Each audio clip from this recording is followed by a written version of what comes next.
আসসালামু আলাইকুম বন্ধুরা, সবাই কেমন আছেন? আশা করি আল্লাহর রহমতে সবাই ভালোই আছেন। আমি আপনাদের আজাইরা আপা আজকে আপনাদের জন্য খুবই সুন্দর একটা ব্লগ নিয়ে চলে আসলাম। তো আজকে কিন্তু আমি মিনি কিচেন নিয়ে আসিনি, আজকে আসলাম আমি মিডিয়াম কিচেন নিয়ে। ছোটোবেলায় যেগুলো দিয়ে ছোলাপাতি খেলতাম আর কি। তো এগুলো হচ্ছে মনে করেন একদম মিডিয়াম সাইজের, দেখতে কিন্তু একটু বড় সাইজের দেখা যাচ্ছে, কিন্তু এগুলো হচ্ছে মিডিয়াম সাইজের কিচেন। তো আমি এখানে নিয়েছি কই মাছ, এখন কই মাছগুলোকে ভাজি করে নিচ্ছি। আমি না, সরি, আমার বোন ভাজি করে নিচ্ছে, আমি হেল্প করছি সাথে, আমরা দুজন মিলেই করতেছি। তো এই তো দেখতে পাচ্ছেন এই কড়াইটাতে, এটা হচ্ছে লোহার কড়াই, আজকে প্রথম এটাতে ট্রাই করতেছি। কিন্তু খুবই সুন্দর করে মাছগুলো উঠে যাচ্ছে, মানে আমি ভাবছিলাম মাছগুলো আটকে যাবে, একটু খড়খড়ে টাইপের কড়াইটা, তারপরও দেখি আটকে নাই, খুব সুন্দরভাবে উঠে যাচ্ছে। সীসার কড়াইতে অনেক সময় আটকে যায়, কিন্তু এই লোহার কড়াইটা দেখতেছি খুবই ভালো। তো এটা আমি কিছুদিন আগে কিনে আনছি আর কি, আপনার সাথে আমি ভিডিওটা আবার শেয়ারও করেছিলাম কালকে। 16 ডিসেম্বরের দিন আমি গিয়েছিলাম এগুলো কেনার জন্য, এই মিডিয়াম কিচেনের জিনিসগুলো। তো এগুলো কিনে এনে এখন আমি আজকে ট্রাই করতেছি প্রথম আর কি। তো এখন থেকে এই চ্যানেলে আমি এই পেজে মিডিয়াম কিচেনের, তারপরে দৈনন্দিন যে কাজকর্মগুলো বা আমরা দৈনন্দিন যে রান্নাবান্নাগুলো করি ওগুলো ভিডিও আপলোড করব, তারপরে আর মিনি কিচেনের ভিডিও তো আপলোড করি, এগুলো আপলোড করবো আর কি। তো দেখতে পাচ্ছেন এদিকে আমার মাছ ভাজি করা হয়ে গিয়েছে। এখন আমি পেঁয়াজ, কাঁচামরিচ আর টমেটো দিয়ে, একটু রসুন দিয়ে, তারপরে দিয়ে দিচ্ছি হলুদের গুঁড়া আর হচ্ছে লবণ। এগুলো দিয়ে ভালো করে কষিয়ে ভেজে এখন আমি মাছগুলো দিয়ে দিব। এগুলোকে শুকনো করে ভাজি করব।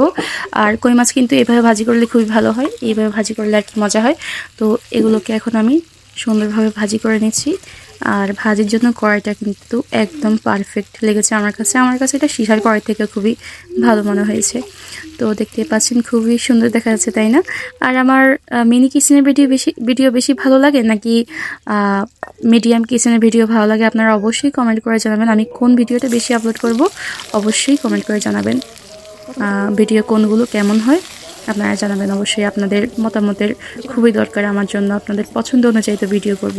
তো এখন দেখতে পাচ্ছেন আমি এখানে মুরগির মাংস বসিয়ে দিচ্ছি। প্রথমে পেঁয়াজ দিয়ে দিলাম, তারপরে দিয়ে দিচ্ছি তেলের মধ্যে পেঁয়াজ দিয়েছি, তারপরে হলুদ, মরিচ, রসুন, এরপরে লবণ, তারপরে গুঁড়া মশলা সব কিছু দিয়ে এখন এগুলোকে ভালোভাবে কষিয়ে নিতে হবে। তেল উঠে আসা পর্যন্ত এগুলোকে ভালোভাবে আমি কষিয়ে নিচ্ছি। তারপর এখন আমি মাংসগুলো ঢেলে দিচ্ছি। আর এগুলো কিন্তু একটু মিডিয়াম সাইজের মুরগি। আপনারা অনেকেই কমেন্ট করেন এই মুরগিগুলো আসলে কোত্থেকে আনি। এগুলো হচ্ছে আমাদের ফার্মের মুরগি। এগুলো ঠান্ডা লেগে গিয়েছিল, তো আমাকে বললাম জবাই করে দেওয়ার জন্য, তো জবাই করে দিয়েছে আর কি। এখন এগুলোকে রান্না করে ফেলতেছি। আমার মিডিয়াম কিচেনের জন্য খুবই সুন্দর হয়েছে মুরগিগুলো, মানে একদম সব কিছু খাপে খাপ সাইজগুলা, মানে কিচেনও মিডিয়াম, মুরগিগুলো মিডিয়াম সাইজের, আমার কাছে খুবই ভালো লাগছে দেখতে। কিন্তু এখন সব মিলিয়ে হয়েছে কি এগুলাকে মানে রেগুলার রান্নাঘরের মতোই দেখা যাচ্ছে, মানে এটা যে মিডিয়াম কিচেন ওইটা আর বোঝা যাচ্ছে না, কিন্তু সত্যি বলতে এটা কিন্তু মিডিয়াম কিচেন, ক্যামেরাতে একটু বড় আসতেছে। তো এখন আমি মুরগিগুলো কষিয়ে তারপরে দিয়ে দিচ্ছি পানি, এগুলোকে সিদ্ধ করতে হবে। তো এখন ভালো করে এগুলোকে সিদ্ধ করে নিচ্ছি, তারপরে চুলা থেকে নামিয়ে নিব। পানি একটু বেশি হয়ে গিয়েছে, এই জন্য সিদ্ধ হতে দেরি হচ্ছে আর কি। তো এই তো সিদ্ধ হয়ে গিয়েছে, ঝোলও কমে গিয়েছে, তারপর আমি চুলা থেকে নামিয়ে নিয়েছি। এখন বসিয়ে দিচ্ছি আরেকটা কড়াই। এখানে এখন আমি গরুর মাংস রান্না করব। তো প্রথমে তেলের মধ্যে পেঁয়াজ দিয়ে দিলাম, তারপরে দিয়ে দিচ্ছি হলুদের গুঁড়া, তারপরে দিয়ে দিব মরিচের গুঁড়া, মানে সব রকম মশলা একসাথে দিয়ে দিচ্ছি আর কি। আগুন খুব ধাউ ধাউ করে জ্বলতেছে, একদম পোড়া যাইতেছে। আর আমি একা ক্যামেরা হ্যান্ডেল করতেছি, তারপরে মানে সব কিছু করতেছি, এই জন্য আমি একটু বিভ্রান্তিতে আছি আর কি, সব কিছু দিতে খুবই কষ্ট হচ্ছে।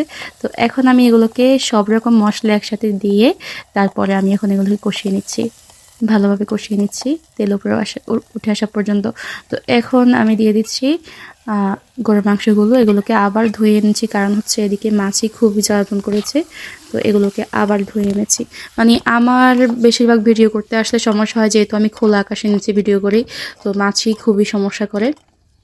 আর আপনারা অবশ্যই কমেন্টে জানাবেন মাছই তাড়ানো যায় কি দিয়ে, মানে মাছের যন্ত্রণায় আমি আমার ভিডিও করতে খুবই কষ্ট হয়, বারবার মাছিগুলোকে তাড়াতে হয়। একটা মানে শলার মুঠে রেখেছি আমি মাছিগুলো তাড়ানোর জন্য। ভিডিওতে তো আমি সব কিছু দেখাই না, ক্যামেরার পিছনে কি কি হয়, মানে খুবই কষ্ট ভিডিও করতে এই মাছের যন্ত্রণায়।